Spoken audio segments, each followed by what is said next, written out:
Bom, obrigado primeiramente aí a Letícia, ao Alessandro pelo convite, pela apresentação. Eu agradeço demais poder estar aqui conversando com vocês, né, dessa forma mais descontraída. A gente está se adaptando nesse formato, né, de passar o conteúdo. Então, é uma novidade para todo mundo, mas está sendo bem bacana. É interessante essas novas ferramentas, né? Eu gostaria de agradecer de novo, parabenizar a iniciativa. Acho que é legal abrir a Unicamp para todos, né? Não só para os internos, mas também para os externos. Isso é muito importante para mostrar o que a gente faz, o que a gente desenvolve de pesquisa, no que a gente trabalha, como que a gente divulga isso. Então, essa é uma grande oportunidade para estar chamando as pessoas mais próximo da gente, para não ficar esse distanciamento entre a universidade, entre os colegas de fora, né? Bom, eu acredito que todos estão me ouvindo bem, então o tema da proposta que eu passei para a Letícia quando ela me convidou é esse: falar um pouquinho de como surgiu o universo, o nosso sistema solar, mas o foco mesmo vai ser em revelar para vocês isso que eu venho há algum tempo, como o Alessandro falou, já faz muito tempo que eu tenho isso como hobby, e depois de uns 5, 6 anos para cá, eu comecei a investir em equipamentos. Como vocês podem ver, eu estou aqui num local que é um observatório, eu vou mostrar para vocês. Tudo que a gente foi fazendo aos pouquinhos, né? Então, com isso, eu comecei a pegar gosto, e agora já estou até indo para um caminho de entrar um aluno para fazer mestrado numa linha de pesquisa, né, com atuação nesse tema ligado aí à investigação espacial. Bom, então como que a gente começa, né? A gente começa com essa imagem, que é uma imagem adquirida por essa sonda que está girando aqui, vocês podem ver, né? A sonda WMAP, de 2001, ela que começou a revelar, junto com outras sondas que foram lançadas no espaço, para justamente vasculhar, né, essa radiação de fundo que deu origem aí a tudo que a gente conhece como matéria, né, como energia, hoje, que se transformou de o que vocês estão cansados de ouvir como o Big Bang, né, e todos falam como uma grande explosão, mas na verdade isso foi uma expansão, né, que colapsou em um certo momento. Esse momento é estimado em torno de 13, 14 bilhões de anos. E essa imagem que vocês têm é como se fosse o fóssil da origem do nosso universo, né? Então, entende-se que houve uma grande inflação, vamos dizer assim, né? Esse momento primordial que os cientistas, os físicos chamam de singularidade, ele se deu num determinado momento que foi chamado posterior de Big Bang, né, dessa explosão ou dessa expansão universal, que começou lá nesse período há cerca de 14 bilhões de anos. Essa é uma imagem da NASA, que a gente pode ver justamente como a coisa evoluiu a partir dessa explosão, dessa expansão que culminou no universo, né? Então, num primeiro momento, só havia matéria escura, né? Vocês podem reparar, deixa eu colocar o ponteiro aqui para facilitar, né? A gente pode reparar que num primeiro momento, aqui, né, há um gap, né, entre os primeiros fótons, aquilo que ia emitir luz, as primeiras partículas, as primeiras matérias fundamentais que surgiram, né? Há um gap aí de pelo menos 380 milhões de anos, né? Logo que se deu essa expansão, só havia matéria escura, né? A matéria negra, né? Que é chamada de idade escura, idade negra aqui na literatura. A partir de então, quando começou a surgir os primeiros fótons, né? Começou a, vamos dizer assim, usar uma palavra que a gente conhece bem, a segregação, né? A segregação das primeiras partículas, as primeiras colisões, né, até as primeiras aglomerações, que se tem ideia que culminaram nas primeiras galáxias, né? Então, isso se deu de maneira contínua ao longo dessa primeira expansão que se deu do universo. O universo, ele está constantemente em expansão, né? A gente está se afastando de várias galáxias que estão aqui no redor da nossa Via Láctea, né? Então, existem períodos de épocas cósmicas a partir dessa grande expansão que se deu, com esse acúmulo de muita densidade, né, chamado de singularidade pelos físicos, essa era da radiação, de expansão de energia, esse momento onde não havia nada que emitisse luz, né, por isso a Idade Escura, a Idade Negra, as primeiras galáxias surgindo, né, dentro das primeiras galáxias, os primeiros sistemas que foram se aglomerando ao redor das principais estrelas que foram surgindo nessas galáxias, né? E isso a gente tem revelado hoje, essa radiação, essas galáxias fossilizadas, vamos dizer assim, né?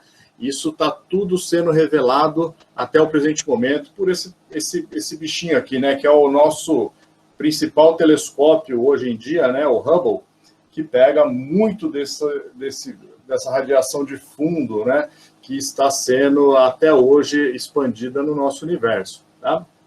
Bom, dentro então dessas primeiras galáxias que foram surgindo, se a gente olha para a nossa Via Láctea, a gente tem o surgimento da nossa estrela principal, né, que é o Sol. Então, isso é estimado a partir de uma nebulosa ou de uma poeira solar, né, primitiva que existia, como a gente pode ver aqui em laranja, né, isso é estimado em torno de 4,6 bilhões de anos. Né? Então, o que houve foi uma grande explosão, né, nesse início, vários choques daquele material que existia dentro dessa nuvem de poeira, né, várias colisões, várias partículas radioativas sendo emitidas, né? E tudo isso entrando em um movimento rotativo do tipo spin, né? Então, essa principal massa de densidade, por gravidade, foi sugando tudo que havia nas suas proximidades, né? E isso foi gerando as primeiras estrelas, o primeiro Sol, que é a nossa estrela principal, né?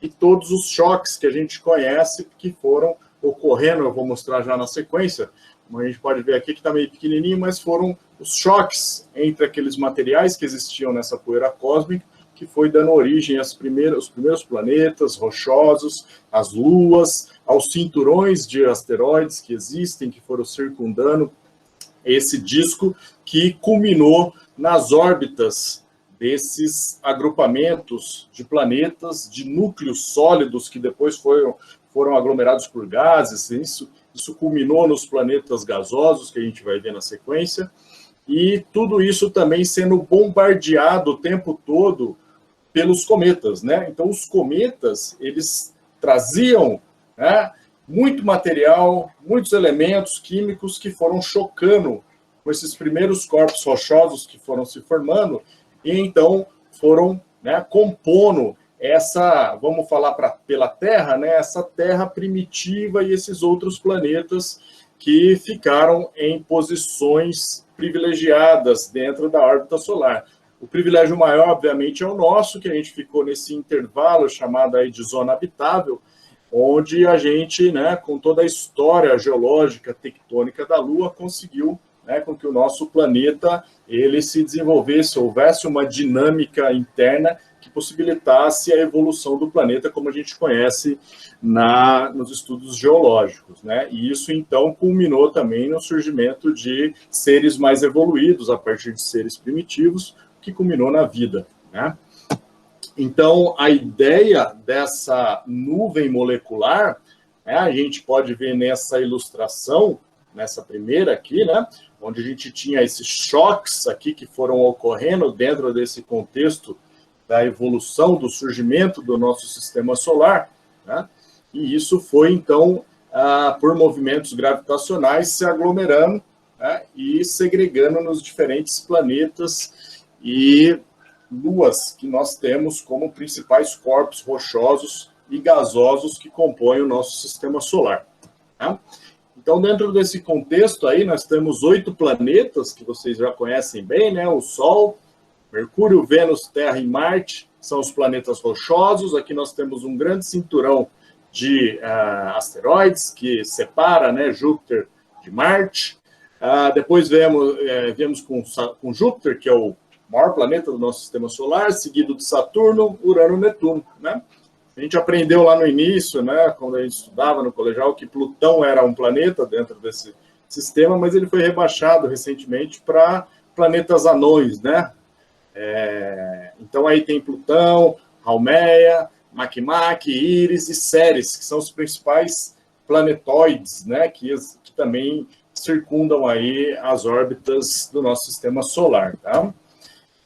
E a gente também tem outros sistemas, eu diria milhares, infinitos sistemas semelhantes ao nosso em outras estrelas, né? Aqui é um exemplo, tempos atrás, em 2016, vocês acompanharam na mídia, foi descoberto dentro desse sistema aqui da estrela Próxima, né? Que fica quando vocês olham até mais ou menos aí agora, se vocês olharem para o céu aqui, mais ou menos para sudeste, leste, vocês vão ver Alfa e Beta Centauros, né, que são duas estrelas bem brilhantes no céu. Então, ali próximo, a gente tem essa estrela chamada de Próxima, e essa é uma estrela que tem alguns planetas, e tem esse planeta chamado de Próxima b, né? E ele é um planeta rochoso, muito semelhante aí ao planeta Terra, até onde se sabe, né? Se sabe muito pouco, mas é o que está mais próximo do nosso sistema solar. E ele está dentro de uma zona considerada habitável, né? Onde pode ter água em estado líquido, né? Condições atmosféricas mais ou menos semelhantes. A gente sabe que a atmosfera da Terra é privilegiada pelo oxigênio, mas a gente tem esse planeta em torno de 4,2 anos-luz de distância do nosso sistema solar. É a menor distância que se conhece de um exoplaneta, né? Que a gente teria a possibilidade, num futuro longínquo, de visitar. Ano retrasado também, a mídia divulgou esse outro sistema chamado, daí ligado à estrela Trappist, né? Esse já está localizado a quase 40 anos-luz aqui da gente, né? Então, ele é bem menor, esse sistema solar, né? Então, aqui é uma projeção que a gente pode ver dentro do nosso sistema solar. Ele não pega a órbita de Mercúrio, ele está dentro da órbita de Mercúrio, se vocês verem, ele cabe todo aqui, né? Mas existem alguns planetas, exoplanetas nesse sistema, né? Pelo menos 3 deles que estão dentro de uma zona habitável, né? Então, por isso que despertou também bastante interesse aí da mídia. Mas existem já catalogados mais de 5.000 exoplanetas, né? Ou seja, são planetas que não estão dentro do nosso sistema solar, tá? Então, a NASA, em parceria com a agência russa, com a agência europeia, eles têm sondas que mapeiam várias áreas do céu e procuram, né? Esse é um método aqui de trânsito, né? Um método mais clássico para se localizar planetas passando na frente de uma determinada estrela. Então, aqui vocês podem observar nessa ilustração, aqui tem um espectro, né? Olhando para essa estrela. Então, quando passa um objeto na frente da estrela, há um rebaixamento dessa curva de medidas, né? Desse comprimento de ondas. Então, foi assim, aqui tem um exemplo que esse sistema Trappist de vários planetas foi descoberto recentemente, né? Isso falando grosso modo, existem outros métodos que essas agências aplicam para buscar esses novos planetas nessa concepção artística, que a gente pode ver vários deles, tá? A NASA, inclusive, tem programas de férias para interessados, para voluntários, para justamente auxiliar nessa análise dessa quantidade enorme de dados para a busca de sistemas em exoplanetas semelhante ao nosso sistema solar, né? Então, isso é uma atividade interessante. Eles fazem vários questionários, você está vendo uma variação no brilho dessa estrela e tal. É uma coisa interessante, né? Bom, esse é o nosso planeta, né? Uma idade aí conhecida de 4,5 bilhões de anos. Essa idade, para quem não é familiarizado, ela é obtida em meteoritos, por um método de Samário-Neodímio, que é bem clássico, né? Em meteoritos, que consegue se determinar essa idade do planeta, né? Equivalente ao sistema solar, que daria pelos meteoritos. Tem um diâmetro de quase 13 mil quilômetros, né? A distância ao Sol é de 150 milhões de quilômetros. Isso também é um valor que é usado como uma unidade astronômica, né? E a nossa atmosfera aí riquíssima em nitrogênio e oxigênio, que é o nosso componente principal, né? O nosso Sol está aqui, essas são as emanações aí que são emitidas pelo Sol, né, de energia. Vocês podem ver aí a Terra em comparação, né? O diâmetro do Sol é algo assim absurdo, né? Quase 1.400.000 quilômetros, né, de diâmetro. Não? Então a Terra tem quase 13.000 quilômetros, então imagine só, né? O principal componente aí do Sol é o hidrogênio e que com o tempo geológico vai caindo para hélio, né? Por transformações radiométricas. Então, a energia do Sol aí, coisas absurdas, né, que são geradas e que conseguem aí nos alimentar. Então, aqui está o Sol numa comparação, né, com os outros planetas. Vejam que o Júpiter, que é o maior planeta, ele pega uma parte muito ínfima aí da nossa estrela maior, né? Então, se a gente, só uma comparação, o Sol tem um diâmetro aproximadamente 100 vezes maior que o da Terra, então caberia praticamente 1 milhão de planeta-terras dentro do nosso Sol. Olha que coisa absurda, né? Mas quando a gente compara o Sol com outras estrelas da nossa galáxia, né, a gente vê que o Sol é uma coisinha, um ponto, né? Então aí, ó, tem Sirius, que é a estrela mais brilhante que a gente vê no céu, né? Olha o tamanho de Sirius aqui, já é bem maior que o Sol, obviamente, mas em comparação com as demais, né, é quase nada. Arcturus, né, Rigel, que é uma gigante azul, Betelgeuse aqui, né, que está ali na constelação de Órion, Antares, que está ali no Escorpião, aquela estrela vermelha. Olha o tamanho dessas estrelas, né, gigantes, super gigantes vermelhas, né? Bom, e como que o Sol vai evoluir? Né? O Sol é uma estrela, a estrela tem surgimento, né? Evolução, e ela morre num determinado momento. Todas as estrelas passam por esse ciclo. O Sol não vai ser diferente, né? Então, está aqui o seu surgimento, 4,6, 4,5 bilhões de anos atrás. Hoje a gente está aqui nessa situação, mas o que vai acontecer com o Sol? Daqui mais 4,5 bilhões de anos, essa estimativa é que ele comece a ter a inflar gradualmente, né? Até o momento que ele vai se tornar uma gigante vermelha e ele vai colapsar numa nuvem de plasmas, né? Que vai gerar uma nebulosa planetária. Eu vou mostrar fotos que eu fiz dessas nebulosas planetárias muito interessantes. Até que ele vai entrar num período de decaimento, né? Vai se apagar e ele vai se tornar uma anã branca, né? Então, toda essa evolução, a gente tem aí praticamente aí mais 10 bilhões de anos para se preocupar. É lógico, né? E isso, se for para a gente ser destruído, não vai ser pelo Sol queimando a gente, mas por um asteroide, alguma coisa do tipo, que certamente deve destruir a Terra antes do Sol, né? Por isso que é importante essa busca por sistemas planetários fora o nosso sistema solar, tá?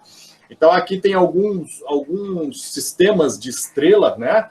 Diferentes estrelas que a gente tem na nossa Via Láctea, né? Gigantes azuis, né? Super gigantes azuis, como que elas evoluem, tá? Até se tornarem aí supernova, vocês já ouviram falar, né? Essa nuvem de gases aí, né? Como a gente tem alguns exemplos aqui, né? Aqui uma supernova, outra supernova, uma estrela de nêutrons. Então, cada uma dessas estrelas, elas têm uma evolução distinta, tá? Mas o fim, todas vão chegar em um determinado momento, tá joia?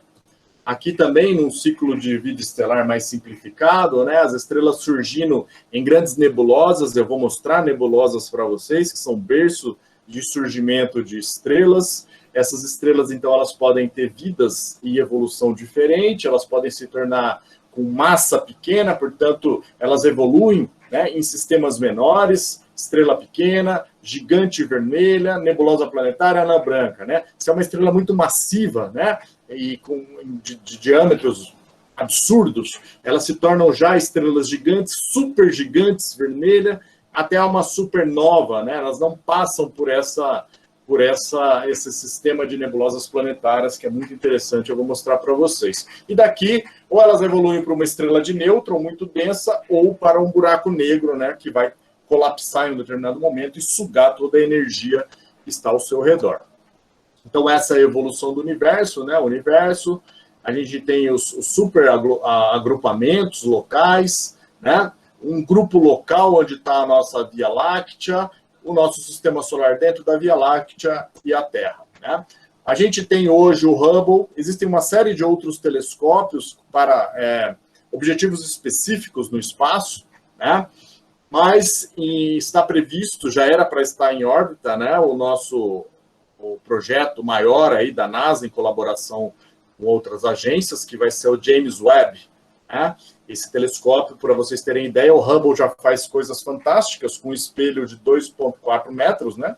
Tamanho de um pouco maior que um jogador de basquete, mas o James Webb vai ter um espelho de 6,5 metros, né? Então, imaginem o que ele vai passar a revelar quando ele estiver em pleno funcionamento, tá? Essa é a nossa Via Láctea, uma concepção artística, né? Entende-se, a gente está dentro da Via Láctea, a gente nunca saiu ou olhou de fora a nossa Via Láctea, né? Mas entende-se que ela é uma galáxia espiral, embora existam algumas controvérsias, tá? Isso é uma evolução constante do estudo da nossa Via Láctea, né? Ela tem alguns braços que são conhecidos, ela tem uma distância, né? Vamos dizer assim, um diâmetro de ponta a ponta, mais ou menos de 100 mil anos-luz, né? Então é algo assim extremamente absurdo. É uma galáxia muito grande, né, em comparação com outras galáxias. A gente está num dos braços da Via Láctea, aqui próximo ao seu núcleo, né? O seu núcleo é um núcleo de muita densidade, né? Praticamente é um buraco negro ali que suga muita energia, né? E quando vocês olham para o céu, o que vocês veem, praticamente todas as estrelas, é só um pedacinho da nossa Via Láctea que a gente está vendo, né? Aquela Via Láctea que vocês veem em fotos, que eu vou mostrar aqui na sequência, é só um pedacinho, né? É lógico que existem galáxias que a gente vê de forma mais tênue, existem aglomerados que estão um pouco deslocados em relação a esses braços da Via Láctea, mas de modo geral, tudo que a gente vê é só um pedacinho, né? Então, olha a magnitude disso quando a gente começa a pensar nesses termos. E olhando, né, o que ocorre, aqui estaria uma projeção maior da nossa Via Láctea, aqui dentro de uma escala, né, de 10 mil anos-luz, né? Então eu falei que ela tem, em média, aí 100 mil anos-luz de uma ponta a outra. Aqui estão alguns dos principais braços, né? Arm, Sagitários, Arm, Orion. A gente está nesse braço de Orion, tá? O braço de Perseus, o braço de Cygnus e outros braços aqui. E a gente tem algumas galáxias que são próximas a gente, né? Que eu vou mostrar na sequência agora. Então, o nosso sistema solar ele está dentro do braço de Orion. Aquilo que a gente vê, aquele braço que a gente vê quando estão noites muito claras, em locais de baixa poluição visual, luminosa, a gente vê o braço de Sagitário ali, né? Onde a gente vai ver muita coisa interessante, tá?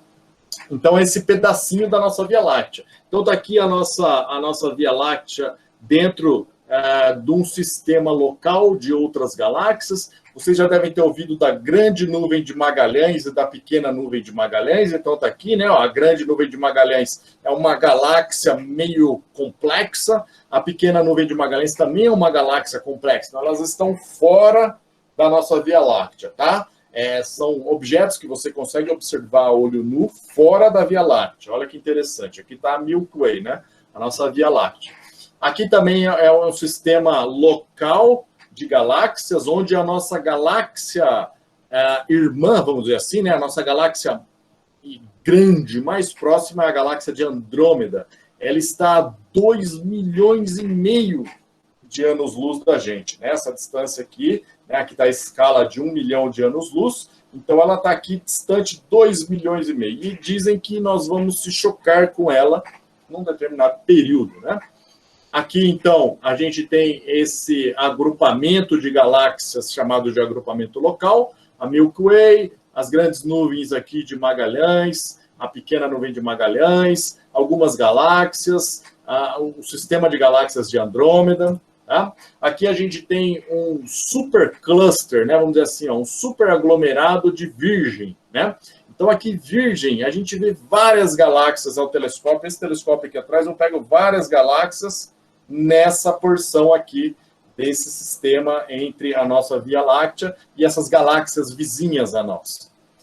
E aí a gente tem um super aglomerado local, né? Então, se vocês olharem, tudo isso que está em branco são aglomerados de galáxias vizinhas, né? Que vão formar uma grande rede de galáxias que vai culminar nisso que a gente tem, né? Que isso é toda a rede que compõe o nosso universo, tá?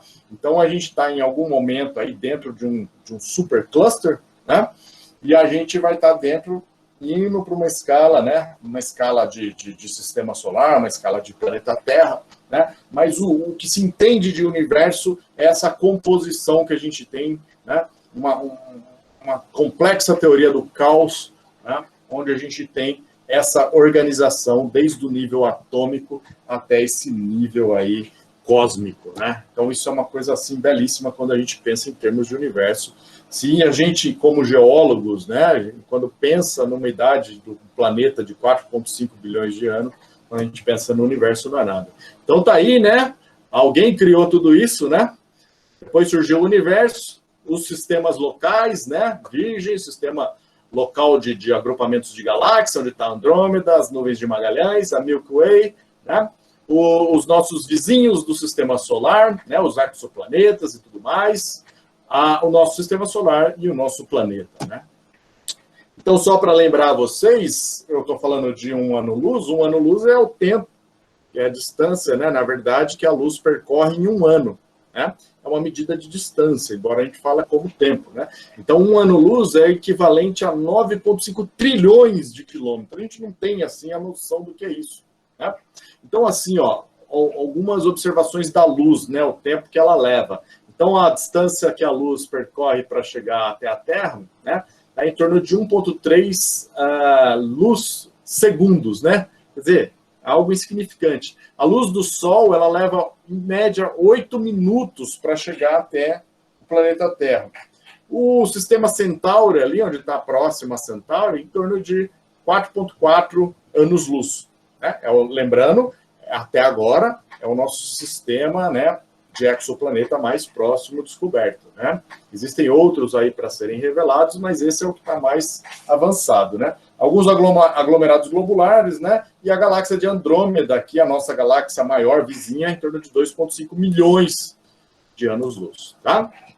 Então, esse é o conceito, é a ideia, a introdução sobre como surgiu o nosso sistema solar dentro desse surgimento maior do universo a partir dessa expansão, né, que nós conhecemos como Big Bang. Então, eu falei, né, esse é um braço da Via Láctea que nós vemos em grandes noites escuras aí, tá? E a astrofotografia está aí, né, para revelar objetos astronômicos, eventos celestes, chuvas de meteoros, cometas que vocês veem na mídia o tempo todo, né, as superluas, enfim, todos esses eventos a gente está revelando por meio da astrofotografia, né? E áreas do céu noturno ainda desconhecidas, tá? Então, esse livro, para quem quer começar, né, um livro do Rodrigo Andolfato, ele tem um blog também muito bom, português, tá? Extremamente didático, fácil de ler, gostoso de ler, tá tudo aí, tá? Quem quer começar, simples equipamentos, pode buscar esse livro aí que eu recomendo. Esse já é um livro mais de processamento, de um colega também, né, para quem quiser trabalhar depois no detalhe. Mas existe uma... A astrofotografia é uma coisa muito apaixonante, né, no mundo todo. Então, existem milhares assim, de entusiastas, né? Eu não gosto muito da palavra astrônomo amador, né? Soa meio pejorativo, né? Astrônomo é uma profissão, né? Imagina um geólogo amador, um médico amador, um engenheiro amador. Então, eu prefiro entusiasta, né? Algo do tipo, né? Praticante, né? De astrofotografia, né? Mas a palavra... Pessoas que são astrônomos amadores, como, por exemplo, o Rogério Marcon, o Paulo Casella, né? Essas pessoas, eles fazem trabalhos profissionais, né? Descobrindo aí perturbações solares, surgimento de estrelas de nêutrons, uma série de pesquisas que os caras fazem, mas eles não são astrônomos de formação, né? Mas praticam astronomia de modo profissional, tá? Bom, existem vários tipos de astrofotografia que eu vou mostrar para vocês, tá? Os mais bonitos são galáxias e nebulosas, que a gente vai mostrar. Existem diferentes equipamentos, uma gama de disponibilidade, de técnicas, né, que a gente vai mostrar um pouquinho para vocês. Eu vou falar, então, do sistema solar, tipos de astrofotografia de planetas, da Lua, de cometas, da estação espacial, né?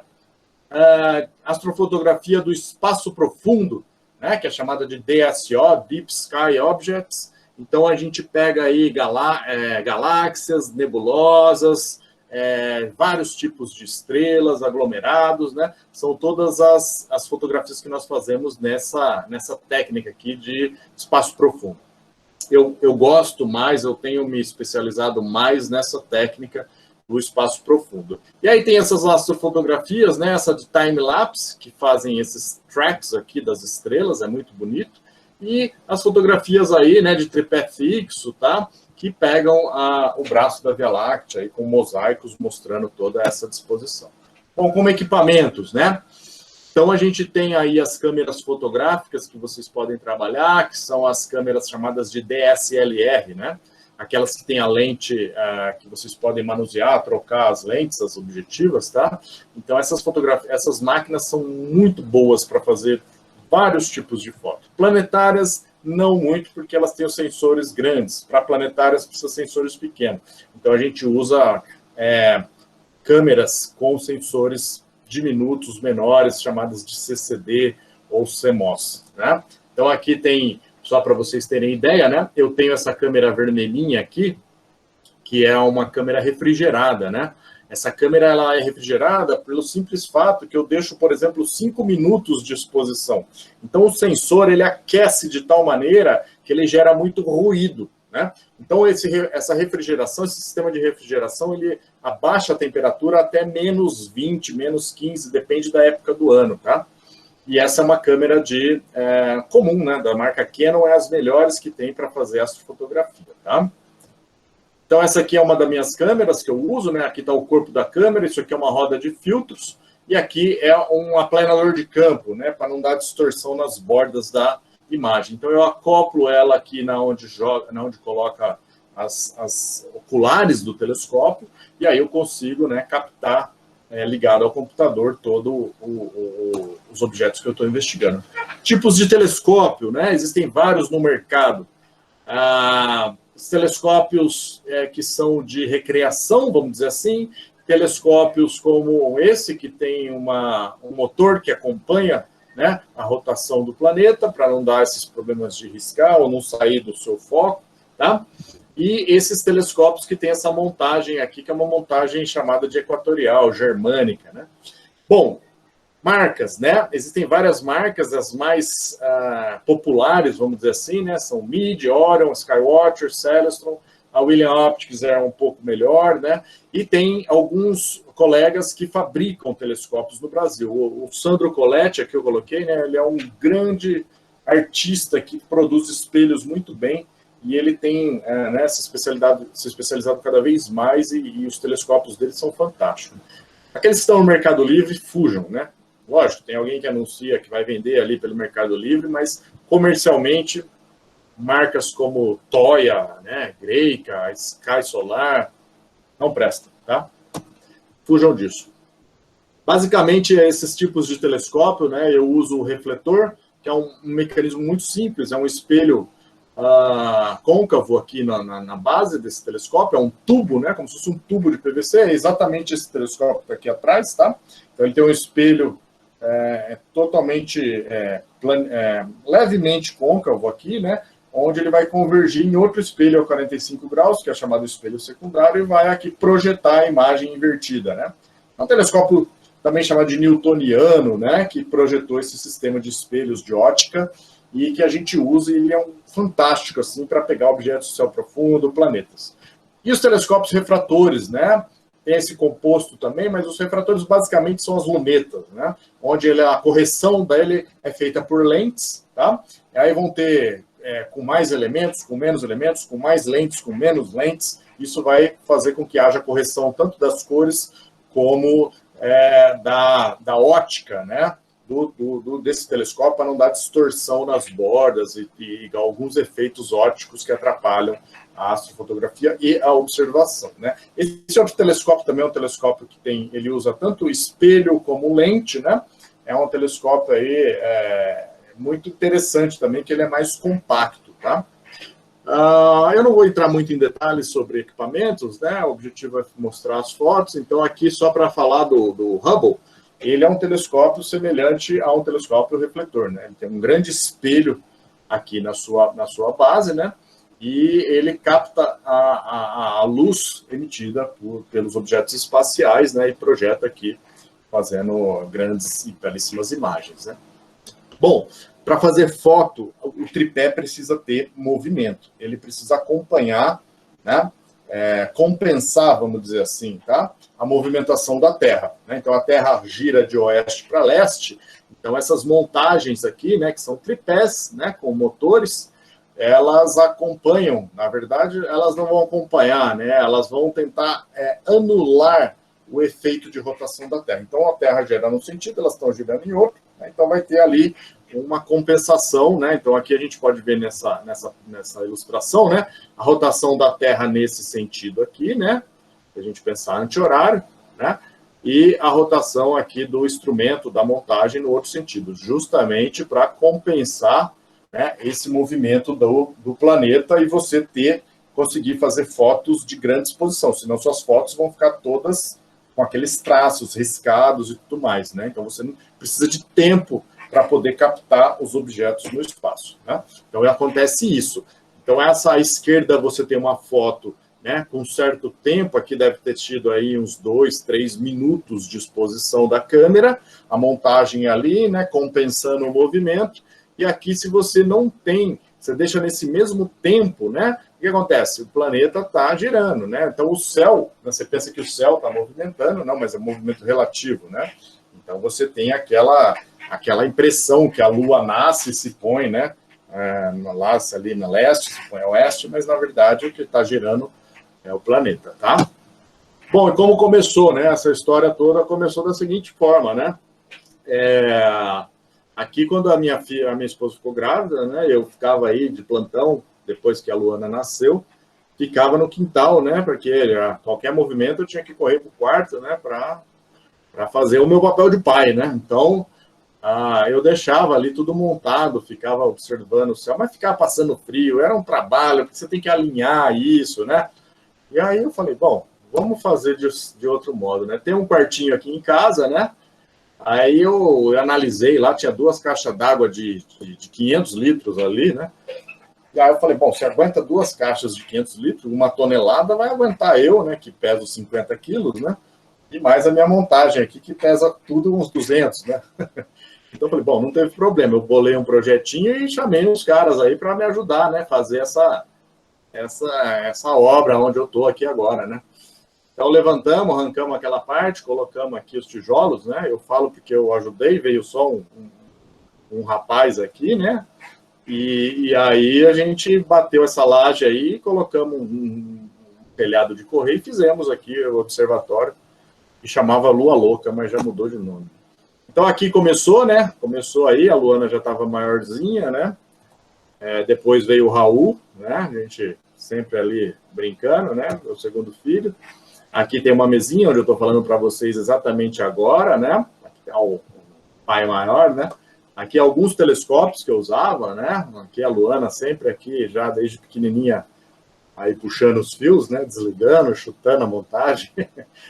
E aqui outros telescópios, né? Então esse é um telescópio aqui que eu falei, né? Um refrator. Aqui depois eu tenho esse telescópio, que é esse aqui, né? Que é o Branca de Neve, é um telescópio bem potente para pegar galáxias, planetas, né?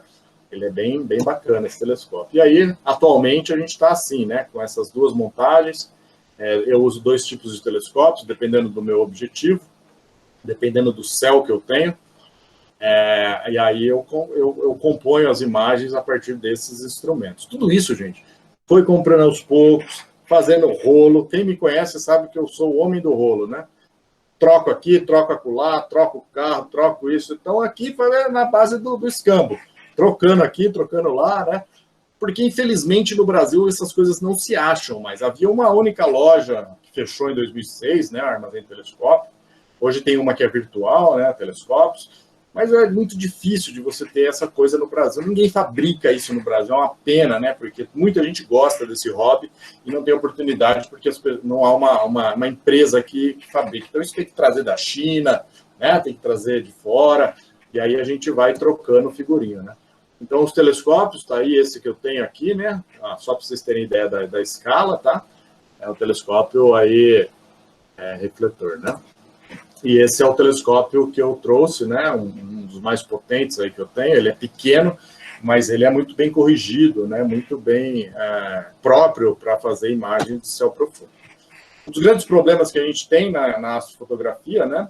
É o problema da poluição luminosa, né? Então, isso aqui é a cidade de São Paulo, né? O Tim Copra aí, ele captou, falou que, nossa, que belíssima noite em São Paulo, né? Lógico, não tinha nuvem, né? Tem algumas nuvens, mas aqui está a Marginal Tietê, né? Aqui é a Marginal Pinheiros, aqui é a Raia da USP, né? Mas veja, isso tem um impacto muito grande para você ter boas imagens de qualidade, né? Então, assim, existem alguns softwares, né? E sites, na verdade, né? Que mapeiam essa expansão luminosa aí nas grandes cidades, né? E a partir de imagens de sensores, a gente consegue ver como que está essa emanação, né, de radiação luminosa. Então, aqui está mais ou menos, aqui vocês podem ver São Paulo, Campinas aqui, Rio de Janeiro, Belo Horizonte, as grandes capitais, né? Então, ao longo aí do Rio Tietê, das grandes rodovias que a gente tem no estado de São Paulo, é onde estão as grandes cidades, né? As grandes não, né? Mas as principais cidades. E aí a gente tem algumas áreas de breu, né? Essas áreas de breu são as melhores, né? Então, se vocês forem comprar um sítio por aí, vocês pesquisem esse site. Essa é a Unicamp, né? A Unicamp é uma tragédia, né? A Unicamp, assim, é um terror, né? Porque ela é iluminada 24 horas por dia, né? Então, essa é uma imagem que eu fiz de drone. Olha só como que é essa iluminação, né? Como precisa, né, de toda essa iluminação. Veja a iluminação pública, né? Como que é diferente aqui, né? Aqui, no fundo, tem o Boca Juniors, quando liga também é uma desgraça, né? Fica tudo claro. Tem o Shopping Dom Pedro, mais para cá, né? Aqui é o ginásio, né, da Unicamp, ciclo básico, mas vejam a quantidade, né, de iluminação que é produzida nessa cidade, né, chamada Unicamp, né? E contrasta muito com a cidade de Campinas, né? Veja, eu acho isso um absurdo, né? A quantidade de luz que a gente desperdiça. Essa é uma visão que eu subi da minha casa, do meu quintal, com o drone, né? Pegando, né? Então, aqui eu tenho ainda essa área escura, esse breu que me ajuda, que é o parque aqui da Lagoa Hermógenes Leitão, né? Mas aqui, pelo amor de Deus, olha isso, né? Aqui é o IG, né? Nosso glorioso IG. Aqui na Biblioteca Central, aqui tem uma lâmpada de LED, não sei se é LED, se é mercúrio, mas é uma lâmpada que ilumina. Se o cara na estação espacial, ele vê essa luz aqui. É uma desgraça, eu tenho vontade de dar um tiro aqui, porque ela ilumina tudo. E não precisa, entendeu? É um desperdício assim enorme. Aí muito disso se dá pela arquitetura da iluminação pública, né? Então, quando vocês verem dessas luminárias aqui, né, vocês corram delas, porque olha, é eficiência nenhuma, né? Para iluminar o chão, ilumina tudo, joga toda energia para o alto, né? Essas aqui também são bonitas, mas não se aplicam. Essas já são ok, essas são as mais adequadas, né? Em prisma, que devem ser aí utilizadas para iluminação pública, né? Então, aqui a gente tem, né, essa iluminação redonda, né, jogando tudo que é luz para o céu, né? Aqui essa intermediária e aqui seria um padrão adequado de iluminação pública, né? Aí você vai para a Unicamp e colocar um monte dessas luminárias que joga luz para o céu. Eu fico assim abismado, né? Então eles viram que isso aqui não iluminava nada, tá vendo? Estão toda apagada aqui ali no ciclo básico. Aí eles adaptaram essa haste, porque para jogar a luz direcionada para baixo, né? Para ter essa iluminação aqui onde a pessoa está, né? Mas vejam onde tem essas luminárias, que é bonito, mas não tem eficiência energética nenhuma, só desperdiça, entendeu? Toda aquela iluminação para o céu não presta, né? Não presta porque gasta dinheiro, não é nem pela astronomia. Lógico, a astronomia vai ganhar com isso, a astrofotografia, mas não é um desperdício muito grande, né, de energia. Então, existe uma escala de poluição luminosa. Então, a escala é chamada de Birtle, né? Então, nas grandes cidades, e onde está o meu observatório, é a pior situação. É a pior situação, e vocês vão ver os resultados que eu consigo, né? A melhor situação, né? A gente tem aqui nessas situações até um céu rural transitório, tá? Mas é péssima a situação das grandes cidades. Campinas é uma grande cidade, né? Uma metrópole. A gente está nessa situação, infelizmente, né?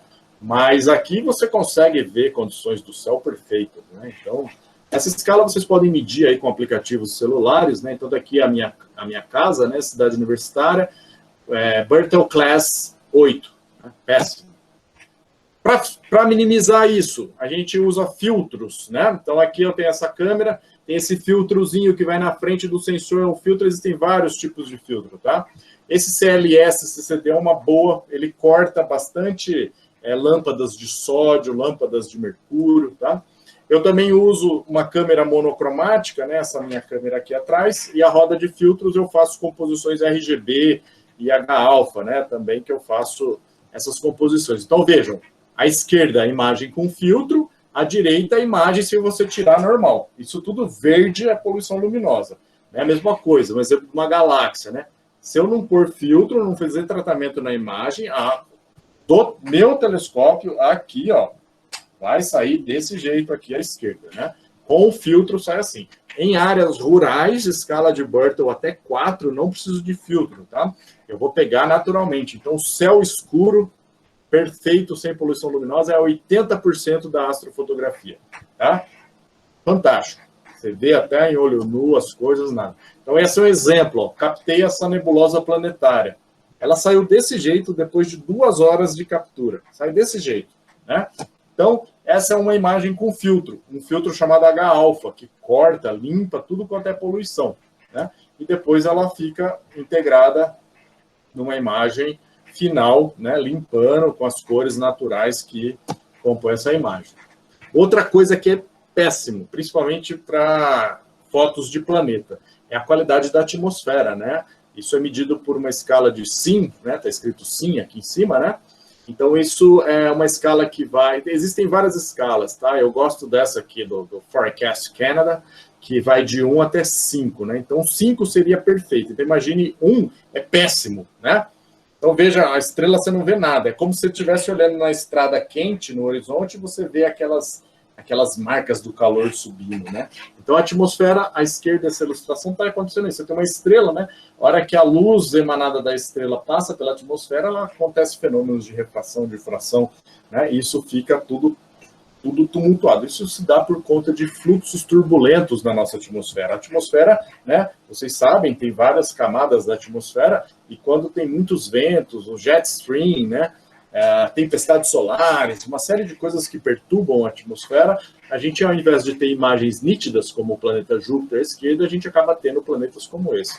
Então, eu sigo, tem alguns sites, ou olhando aqui na ocular mesmo, no telescópio, né, eu tenho algum parâmetro se a noite vai estar boa. Por mais que a noite esteja bonita, limpa, sem nuvens, a atmosfera que eu não estou vendo pode estar toda turbulenta, e aí eu não vou conseguir ter bons resultados. Então, aqui é uma imagem que eu peguei hoje hoje não, né? Foi na terça de Londres, vejam, então é tudo péssimo, né? Londres agora entrando no inverno, né? Estão lá no outono, tá tudo ruim, né? Então, nuvem, jet stream, atmosfera, né? Tudo péssimo, tá? Outro problema, né? É esse aqui, ó. Né? Vocês sabem o que é isso? Isso são satélites, lixo espacial, um monte de coisa que está circundando o nosso planeta e que vai aumentar cada vez mais, né? Então, vejam vocês, até 2018, né, a gente tinha cerca de 4.000, 5.000 já, né, satélites ali. Só que desses satélites, uma pequena parte que são efetivos. O resto é tudo desativado, que está ali passando, né, circundando o planeta. E isso vai gerando um problema, né, o famoso lixo espacial aí que está se acumulando, né. Então, quando a gente tem fotos de longa exposição, a gente acaba tendo esse tipo de coisa, olha só, né? Quer dizer, olha o cara, os astrônomos mesmo profissionais, olha a dor de cabeça que os caras estão tendo, né? Esses são os Starlinks, né? Vocês já devem estar acompanhando, né? Tá aí o nosso Elon Musk, né? O multimilionário, dono de várias empresas, entre elas a SpaceX, né? Esse é o último cometa aqui que foi observado, né? Aí foi famoso na época de junho, julho, né? Então, olha aqui, ó, isso não é legal. Os astrônomos, esses profissionais, estão todos, né, de cabelo em pé, porque está atrapalhando, né, investimentos altíssimos para se descobrir avanços nessa ciência, né? E não é só isso, né? O Elon Musk, ele ainda disse que vai colocar revestimento fosco nos satélites para não dar iluminação solar e tudo mais, minimizar, né? Mas existem uma série de outras companhias, por exemplo, a Amazon, ela também vai lançar milhares de satélites, né? Que mais de 3.000 satélites estão previstos nos próximos anos para banda larga de internet, né? Então, tudo isso é para a internet global que os caras estão fazendo. E é um absurdo, né? Porque o céu é terra de ninguém, né? Você vai na terra, todo mundo tem. Na terra tem dono, tem escritura, né? O céu é uma bagunça, né? Qualquer um, chinês, americano, europeu, estão jogando aí, dominando o céu, né? E isso vai ter grandes impactos no futuro.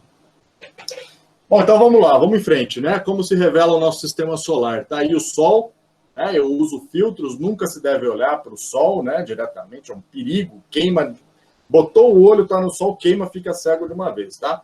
Então eu adaptei o filtro aqui, eu não sou especialista em foto do Sol, mas o que dá para a gente ver no Sol são as manchas solares, né? Muito interessante, tá? A gente vê essas atividades do Sol, né? Que ocorrem aí, causados aí por fluxo, né, no campo magnético, que vão inibir essa convecção no Sol, essas transformações aí de hidrogênio em hélio, né? Então, de tempos em tempos aparecem essas manchas solares e a gente costuma observar. Um dos grandes especialistas no Sol é o Rogério Marcon, geólogo, físico aqui da Unicamp, né? O cara que me ensinou praticamente a astronomia foi o Rogério, né? Desde 2006, quando a gente tinha a República aqui em cima, ele fez o primeiro telescópio para a gente e tal. Então, ele é o maior especialista do Brasil, um dos maiores especialistas do Brasil em Sol, né? Outra coisa que eu fiz foi legal, né? O trânsito da estação espacial aqui em frente ao Sol, né? Então, de tempos em tempos, a gente vê quando a estação espacial vai passar na frente do Sol, a gente fica lá esperando para fazer a foto. Isso saiu num boletim aí do grupo que a gente tem, né? Na verdade, que eu participo, né? Tem um colega lá, o Fábio, ele é muito ativo, né? Ele produz todo mês esses boletins, vocês podem ter acesso, né? Chama Capa Crucis, tá? E de tempos em tempos saem matérias interessantes ali. Outra coisa interessante de se ver são os eclipses, né? Os eclipses são fenômenos astronômicos muito bonitos, tá? O eclipse solar ele se dá aí quando a Lua fica assim em conjunção, né? Entre o Sol e a Terra. Então, numa área que vai ter o eclipse total é uma área chamada de umbra, né? Nessa projeção. E aqui a gente vai ter um grande eclipse no dia 14 de dezembro, aqui, né? Que grande parte do Brasil vai ser possível ter parcialmente o Sol sendo tampado pela Lua, mas é muito bonito. E aqui no Chile, né, na Argentina, vai ser onde vai ser o eclipse total, onde a Lua vai ter essa imagem. Isso também foi o Rogério Marcon que fez o ano passado, né? Teve um eclipse no mês de julho, no dia 2 de julho, né? Ele foi lá para a Argentina e pegou o momento exato do coroamento, né, da Lua sobre o Sol. Olha, uma belíssima foto, né? Esse fui eu e o Marquinhos, né? O Marquinhos deve estar aí com a gente. Ele foi comigo lá no observatório da Unicamp, né? Infelizmente, as nuvens, olha aí, mascararam, né, o eclipse. O mesmo que o Rogério pegou lá na Argentina, a gente estava lá no observatório, né? Vendo essa situação geológica, né? Então, teríamos que estar aqui acima das nuvens. Em compensação, a gente pegou aqui uma bela reunião de tucanos ali na Facamp, né? Foi muito bonito também. E a Lua também tem eclipses muito bonitos, né? Eclipses totais, eclipses penumbrais, eclipses parciais. Esse foi o eclipse de junho, né? Aqui tem a sombra, né, do nosso planeta sobre a Lua. Também foi um momento muito legal. A Lua, a gente sabe, né, foi gerada aí essa é a principal teoria, vamos dizer assim, né? Nesse momento de choque com a Terra, né, gerou um grande particulado que se aglomerou por gravidade ali e ficou a Lua até então, né, circundando, orbitando o nosso planeta, né? A Lua, ela é toda conhecida, ela é toda mapeada, né? Aqui é só uma pequena amostra, né, das principais feições lunares, né? Essas partes mais baixas, mais escuras da Lua são chamados os mares lunares, né? E as partes são compostas essencialmente de rocha vulcânica, né? Variações de basalto. E ao passo que as áreas continentais, né, onde predominam algumas rochas plutônicas, a principal delas é o anortosito, também alguns basaltos, né? Cinzas, materiais piroclásticos, tá? E materiais de emanação dos impactos, né? E o que a gente faz na Lua? Na Lua a gente faz fotos de detalhe das crateras, né? Essa é a cratera Copérnicus, que vocês veem a olho nu, né? Eu fiz aqui com esse telescópio, tá? Ela tem 93, o diâmetro dela aqui é 93 quilômetros, uma profundidade de quase 4 quilômetros, né? Aqui tem essa outra cratera que ela é preenchida, vejam vocês, né? Ela está cheinha ela se encheu de lava na época, se resfriou, né? Virou uma rocha efusiva aí, mas a cratera platô, né? Ela tem 100 quilômetros praticamente e 1,5 km de profundidade. Aqui são os canais que alimentaram essa cratera, né? Muito bonita de se ver. Aqui tem outras feições lunares, né? Aqui tem um grande rift chamado de Valles Alpes, né? Ele tem em torno aí de 166 quilômetros de comprimento, tá? Uma largura aí de quase meio quilômetro, né? Uma profundidade bem curtinha aí, tá? Aqui a gente tem outras feições, né? São duas crateras alimentadas por um canal de lava também, né? Aqui tem uma fenda onde alimentou, preencheu também essa cratera. E essa cratera de Tycho, né? O Tycho, né? Que é um grande estudioso aí também, homenagem a ele. Tá? Lá tem cerca de 86 quilômetros. Tá? A Lua também pode ser vista em cores, né? A gente só vê a Lua em preto e branca, mas se a gente muda um pouco a tonalidade das paletas de cores, a gente começa a ver tons distintos de cores na Lua. E esses tons refletem a composição química das rochas lunares. Tá? Muito legal isso, um trabalho muito interessante, né? Dá para a gente ficar mapeando a composição dos basaltos em alto titânio, baixo titânio, rocha piroclástica, rocha plutônica na Lua. É muito legal de se fazer esse trabalho, né? Aqui em detalhe, né? Essa é a cratera de Copérnicos, perdão. Estão vendo que está em cores, né? Então, cores refletem composições químicas das rochas distintas. Isso é a coisa que a gente faz aqui do quintal de casa, tá? Esse também foi um trânsito da estação espacial do colega do Gustavo Retucci aqui, colaboradores, o Thiago, o Douglas, né?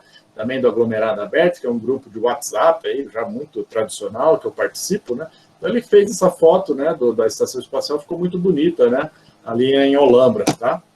Outra foto interessante que dá para se fazer são aviões passando sobre a Lua, né? Essa, por exemplo, do meu colega Jorge Mercedes, ele é especialista nesse tipo de Lua, tá? E aí, desse tipo de foto, perdão, e aí vocês podem ver aí como fica bonito, interessante, né, quando se passa algum objeto na Lua. Eu já tentei várias vezes aqui, mas a rota dos aviões eu sempre perco aqui, tem que ficar concentrado para conseguir esse tipo de foto. Aí está Júpiter, que a gente também fotografa bastante, né, o maior planeta do sistema solar aí, né. Olha, ele tem uma rotação muito grande, Júpiter, né, em torno de 9 horas para o planeta dar uma volta em torno do seu eixo. A Terra, 24 horas. O planeta é gigante. Então, imagina a velocidade que ele não gira. Né?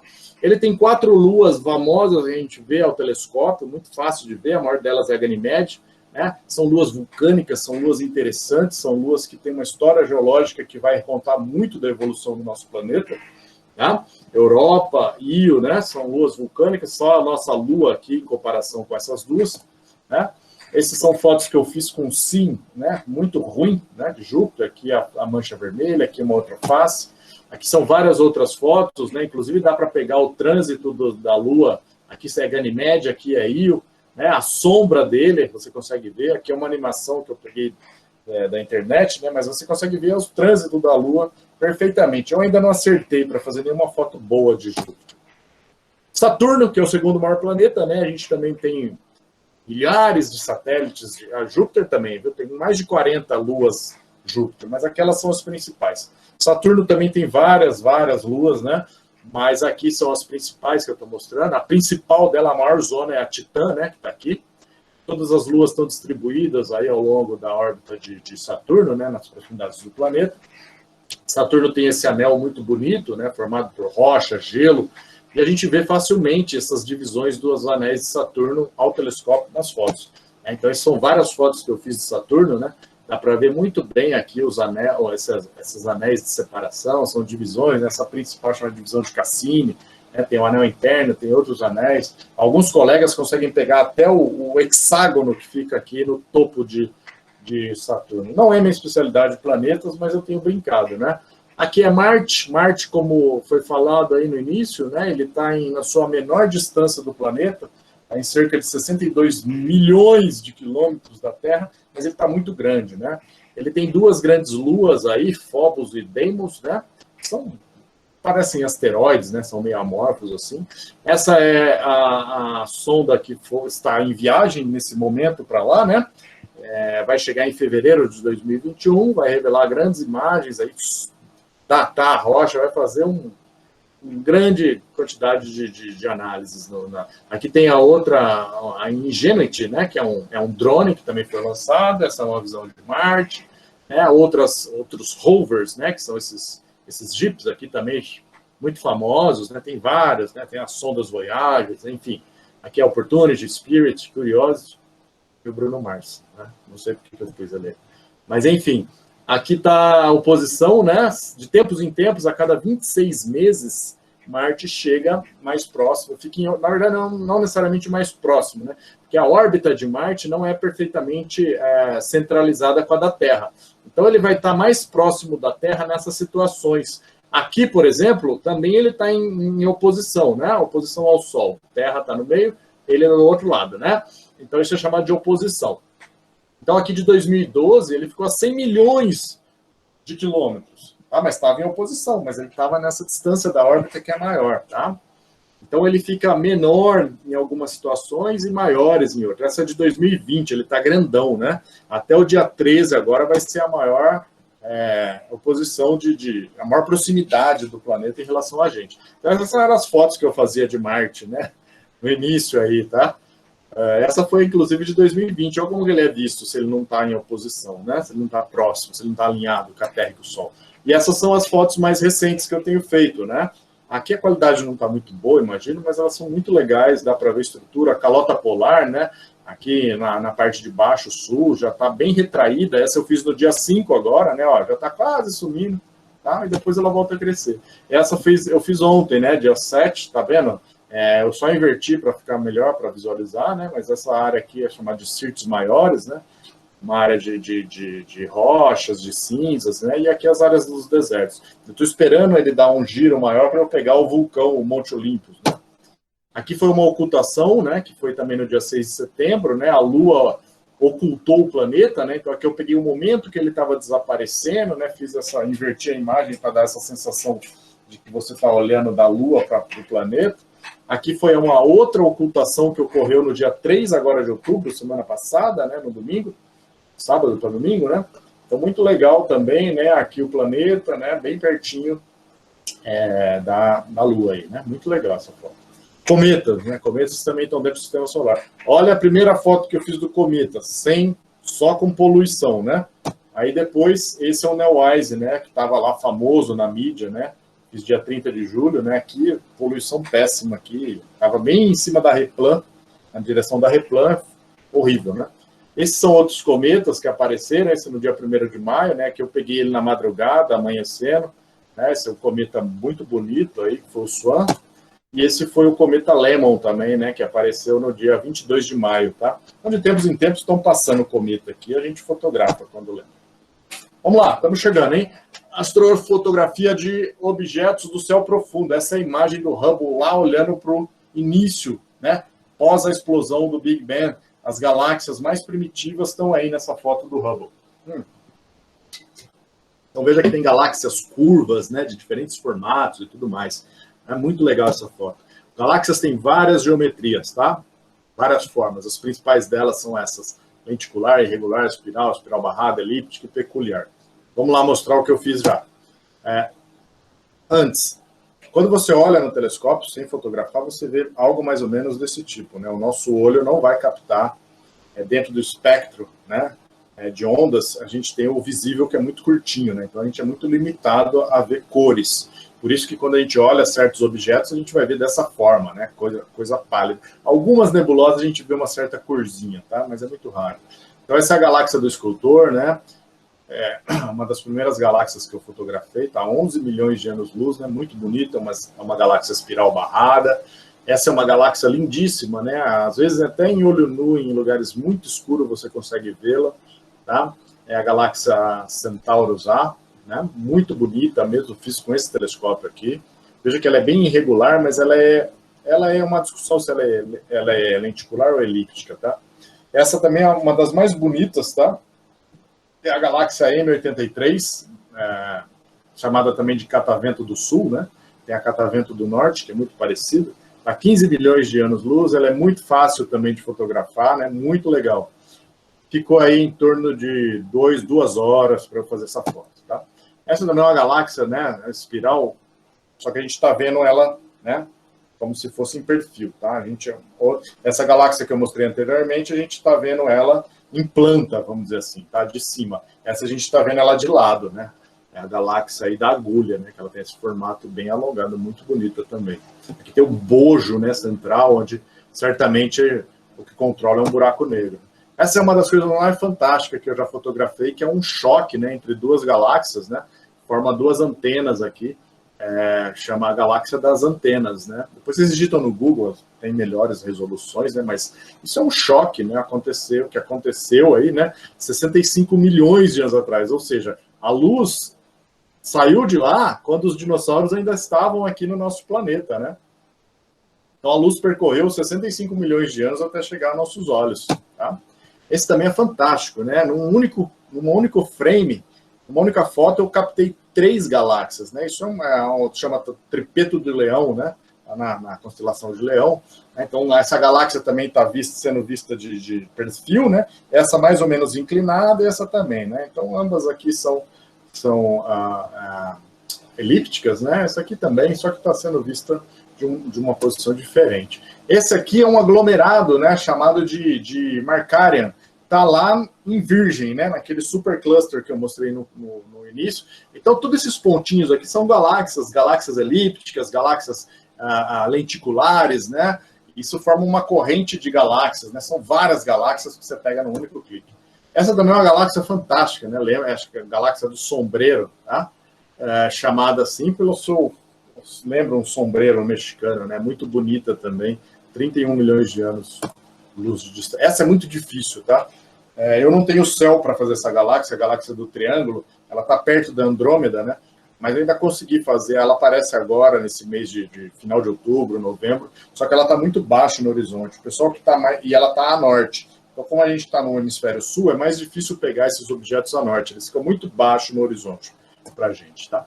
Muito bem, vamos para nebulosas, já caminhando para o final. Me desculpem aí se eu estou me alongando, mas é muito instigante esse tema. Aí a gente vai se empolgando, né?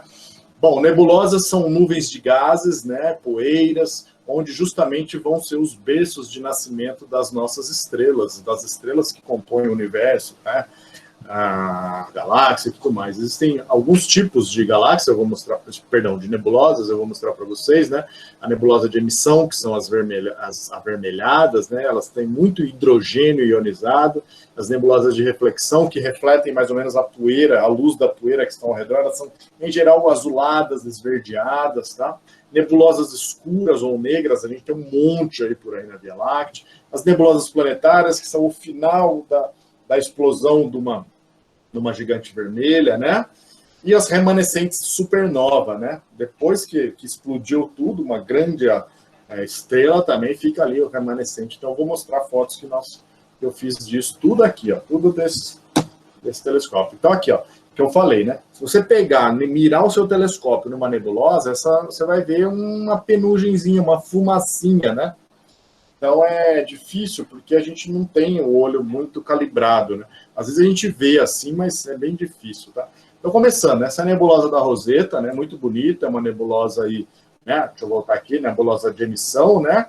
Grande quantidade de hidrogênio ionizado, as estrelas em diferentes cores. Essa é a nebulosa de dragões de Ara, né? Tem o formato de 2 dragões. Aqui também peguei uma nebulosa planetária muito bonita, aqui pequenininha também, né? Essa é a mesma foto, só que eu fiz em época diferente, né? Eu já tratei melhor a foto, né?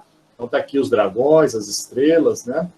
Aqui é uma imagem das mais bonitas também que eu fiz. Essa é num filtro chamado H-alfa, está em preto e branco, né? Mas é a nebulosa de Carina, né? Que a gente tem aqui, só a gente no hemisfério sul vê ela. O pessoal do hemisfério norte não tem céu para ver ela, né? Ela está muito baixa, então eles não conseguem ver. E ela em cores é esse espetáculo, né? É uma nebulosa gigante que a gente tem aqui abaixo do Cruzeiro do Sul, tá? Muito linda essa nebulosa, muito bonita mesmo. Nebulosa chamada aí de Gabriela Mistral, né? Que essa silhueta lembra da poetisa chilena, né? Aqui também pegou um aglomerado nesse mesmo take. Essa nebulosa da orelha, né? Muito interessante, ela lembra uma orelha, lembra uma água viva também, né? Peguei aqui a norte, para mim fica acima da Replan, então tem muita poluição. Essa é a nebulosa da Águia, né? Onde está a famosa foto dos pilares da formação, famosa foto do Hubble, né? Olha aí.